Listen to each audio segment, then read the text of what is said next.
حضرت سلیمان علیہ السلام کے متعلق ہوئے کہ انہوں نے صاف انہو بسم اللہ نمل میں سورہ نمل میں کہ ملک سبا کو جو نامہ لکھا تو اس میں ہے کہ بسم اللہ الرحمن الرحیم. چنانچہ یہ ہے کہ یہ معلوم ہوتا ہے کہ یہ مضمون جو ہے قدیم ترین زمانوں سے چلا رہا ہے.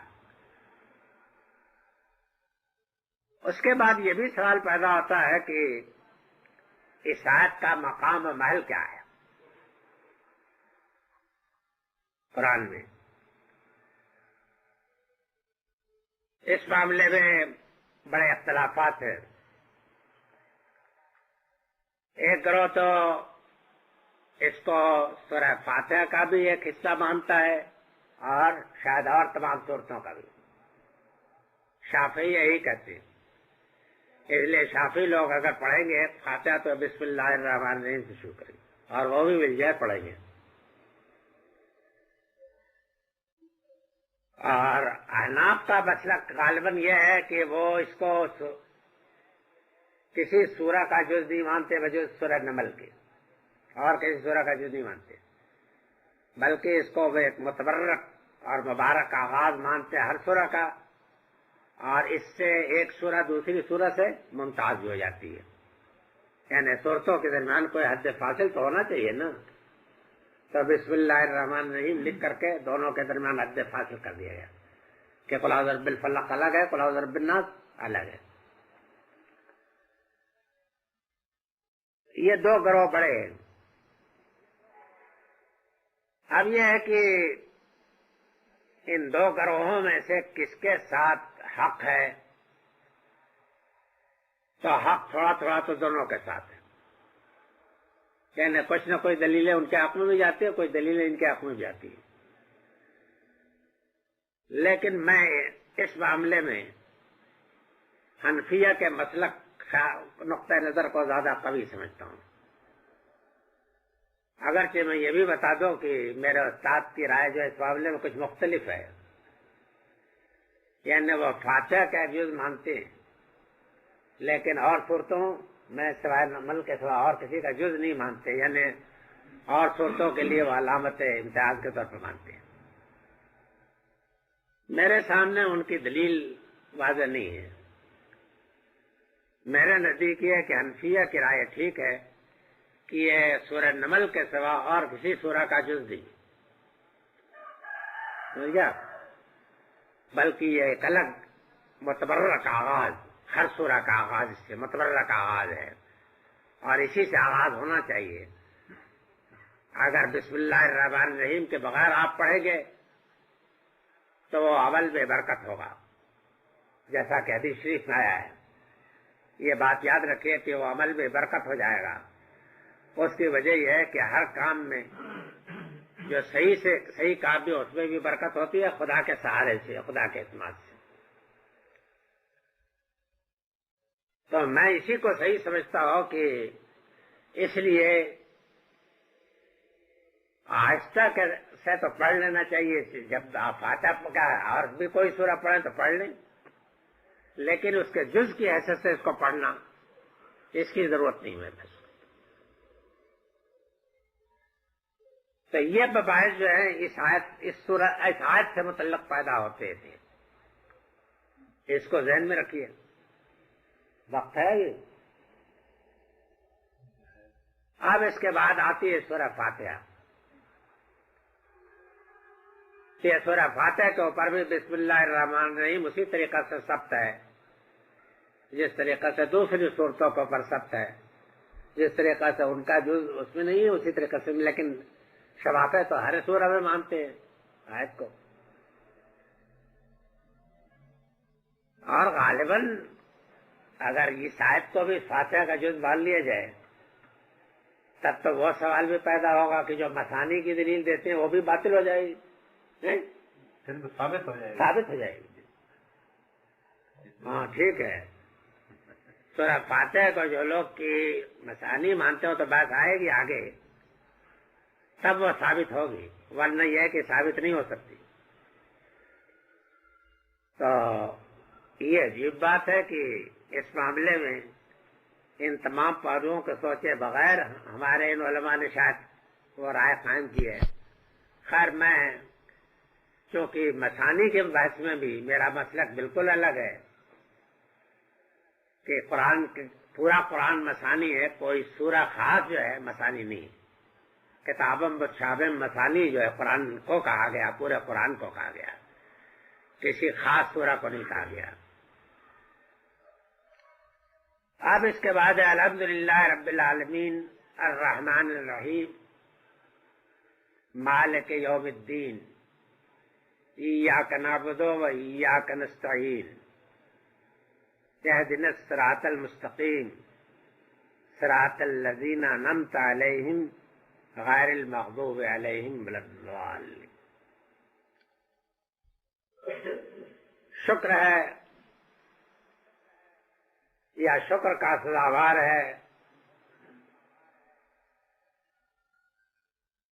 عالم کا خداوند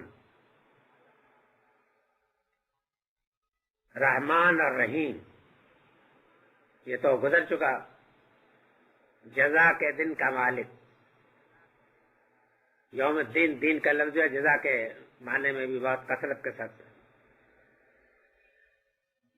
ایاک نعبد و ایاک نستعین، ہم تیری بندگی کرتے ہیں اور تجھی سے مدد چاہتے ہیں. یعنی اوپر جو خدا کا حق بیان کیا ہے تو اس حقوق کے بیان کرنے کے بعد ہمارے اوپر جو ذمہ داری عائد ہوتی ہے اس کا بیان ہے کہ ایاک نعبد و ایاک نستعین اہدنا الصراط المستقیم، ہماری رہنمائی فرما صراط مستقیم، سیدھی راہ کی طرف. صراط الذین انعمت علیہم، ان لوگوں کے رستے کی طرف کہ جن پر تیرا انعام ہوا. غیر المغضوب علیہم ولا الضالین، ان لوگوں کے رستے کی طرف نہیں کہ جو مغضوب ہوئے اور نہ ان کے رستے کی طرف کہ جو گمراہ ہوئے. یہ اس کا سیدھا سادہ ترجمہ ہے. الحمد کا جو ترجمہ ہے اس کے اوپر لوگ متفق ہیں کہ تعریف اس خدا کو جس نے جہاں بنایا، جس نے زمین بنائی اور آسمان بنایا. لیکن یہ لفظ کا نہایت ہی ناقص ترجمہ، بلکہ اگر میں غلط کہوں تو شاید بیجار نہیں ہوگا کہ غلط ہے. قرآن مجید میں دیکھ لیجئے جہاں جہاں یہ لفظ آیا ہے صاف معلوم ہوتا ہے کہ اس موقع پر آئے جس موقع پر آپ کہتے ہیں شکر ہے، الحمدللہ شکر ہے. اور شکر میں اور تعریف میں بنیادی فرق ہے. تعریف تو آپ کسی ایسی چیز کی بھی کر سکتے ہیں کہ جس سے آپ کو کوئی فائدہ پہنچے یا نہ پہنچ رہا ہو، لیکن بجائے خود اپنی جگہ پر ایک آرٹ کا اچھا نمونہ ہو کہہ سکتے ہیں. سمجھ گا؟ اگرچہ وہ لغو چیز بھی ہو. مثلا تاج محل کا جو روضہ ہے کاشی حماقت نہ کی گئی ہوتی. سمجھ گا؟ مسلمانوں کے سینے پر ایک داغ رہے گا اس لیے کہ ہماری تاریخ کا قصہ ہے، یا جہانگیر کا مقبرہ ہے، یا اس طرح کے بھی جتنے بھی مقبرے ہیں یا اس طرح کی جتنی چیزیں ہیں، حرام مصر ہیں، سب تو تعریف تو ان کی بھی ہوگی آرٹ کے لحاظ سے. لیکن اس کے اوپر شکر کا مضمون تو نہیں ہے کسی طریقے سے خدا کا کہ شکر ہے اس نے جس نے جہانگیر کا مقبرہ بنایا، تاج محل بیوی کا تاج کا روضہ بنایا. یہ تو نہیں کر سکتے، وہ الگ ایک چیز ہے. تو شکر کا تعلق جو ہے وہ ان چیزوں سے ہوتا ہے کہ جن چیزوں سے انسان کو اپنا فیض پہنچ رہا ہو. اور اس کائنات میں جو چیزیں ہیں ان میں سے ہر چیز کسی نہ کسی طریقے سے انسان کو فیض پہنچاتی ہے. شکر کا جذبہ ابھرتا یہی سے ہے، بغیر اس کے جس سے اپنا فیض ہو. باقی تعریف کا لفظ تو شاباش کے لیے بھی مانے آتا ہے. تو کیا ہمیں یہ حق ہے کہ اللہ میاں کے متعلق ہم کہیں کہ شاباش اللہ میاں تم بڑے ماہر ہو، تم نے یہ آسمان بنائی، زمین بنائی؟ نہیں، بلکہ شکر ہے کہ آپ نے آسمان بنایا، آپ نے زمین بنائی، ہمارے لیے نہریں جاری کر دیں، دریا جاری کر دیں، سب. تو جو لوگ اس کا ترجمہ تعریف کرتے ہیں وہ تو در حقیقت اللہ میاں کو شاباش دیتے ہیں. ہمیں شاباش دینے کا حق نہیں ہے، ہمیں اللہ میاں کا شکر ادا کرنا چاہیے. یہ بنیادی فرق ہے. تو الحمدللہ رب العالمین، اور یہ شکر اس بنیاد پر ہوتا ہے کہ اللہ تعالیٰ عالم کا خداوند ہے. رب کے معنی پالنے والے کے بھی آتے ہیں، لیکن رب کے معنی خداوند کے بھی آتے ہیں، آقا کے، مالک کے، خداوند کے، یہ معنی ہیں. اور یہ دونوں معنی لازم ملزوم سے ہیں. اگرچہ غالب معنی تو اب رب کے خداوندی کے ہیں، پالنے کا جو مفہوم ہے وہ دب گیا ہے، لیکن بہرحال پالنے کا مفہوم جو پیدا ہوا ہے وہ یہی سے پیدا ہوا کہ خداوند تعالیٰ ہی پالنے والا تھا، اسی وجہ سے وہ خداوند ہے. اب معلوم ہوا کہ خداوند تعالیٰ کی جو ربوبیت ہے، یہ ربوبیت جو ہے انسان کے اندر، یہ انسان کو اس بات پر اکساتی ہے کہ خداوند تعالیٰ کا شکر ادا کرے، جو اس کی پروردگاری کے سامان دیتا ہے کہ ابر و بادو میں خورشید فلک در کارن تاتو نانے بکفاری و بغفلت نہ خوری. شادی کا شعر ہے نا کہ آسمان و زمین، چاند ستارے سب تیری خدمت میں لگے ہوئے ہیں تاکہ تو ایک روٹی کمائے اور غفلت سے نہ کھائے بلکہ اس کے شکر کے ساتھ کھائے. تو خداوند تعالیٰ کی یہ ربوبیت جو ہے، پروردگاری جو ہے، جس کی شان ہر گوشے میں نمایاں ہے اس کائنات میں، یہ چیز انسان کو لازماً، اگر اس کی فطرت سلیم ہے، مسخ نہ ہوئی ہو گئی ہے، تو یہ آمادہ کرتی ہے کہ وہ خداوند تعالیٰ کے شکر کے جذبے سے لبریز ہو اس کا دل، اور پھر وہ ظاہر بھی ہو اس کی زبان سے. بکری کے تھن میں جب دودھ سے لبریز ہو جاتا ہے نا تو اس کے لیے بھی شکر کا لفظ آتا ہے، سمجھ گیا؟ تو اس احساس سے بنتے کہ دل میں جو ایک جذبہ پیدا ہوتا ہے، اس کا ایک جوش ہوتا ہے کہ جو چھلک پڑتا ہے حمد کے لفظ، اور اس کا صحیح مفہوم وہی ہے جو شکر کا مفہوم ہوتا ہے.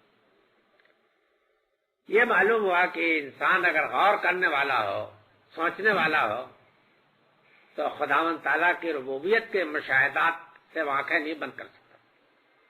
اور اگر اس کا دل مسخ نہیں ہو گیا ہے، غبی نہیں ہے، وہ جو احمق نہیں ہے، تو یہ چیز بھی ضروری ہے کہ اس کا جذبہ اس کے اوپر شکر پر آمادہ کرے گا. یعنی یہ ہر جذبہ ایک محرک کا کام کرتا ہے کہ جو اپنے مطلوب کی طرف انسان کو دھکیلتا ہے نا، تو اسی طریقہ سے یہ جذبہ انسان کو خدا کی طرف دھکیلتا ہے، شکر کا جذبہ. اب یہ ہے کہ اگر کوئی آدمی غبی نہیں ہے تب تو وہ آپ سے آپ اس کے اندر یہ بیداری رہتی ہے. غفلت ہوتی ہے پھر پیدا ہو جاتی ہے، غفلت ہوتی ہے تو کوئی اور نعمت کا ظہور جو اس کو اور پیدا کر دیتا ہے. احمق ہوتا ہے تو اس چیز میں وہ سمجھتا ہے کہ میری قابلیت اور قدرت اور حکمت کا نتیجہ ہے، اور اگر اور نعمت ملتی ہے تو سمجھتا یہ ہے کہ حماقت ہی میں مبتلا رہنا چاہیے، اس لیے کہ سب اسی کے فیض ہیں. لیکن آخر میں یہ بات پیدا ہونی چاہیے. یہ چیز کہ انسان کے اندر جذبہ شکر کا پیدا ہونا فطری ہے، یہ فلسفہ جدید والوں کو جب خبر ہوئی ہوگی کہ قرآن مجید یہ بیان کرتا ہے تو انہوں نے ایک نیا فلسفہ گھڑ ڈالا.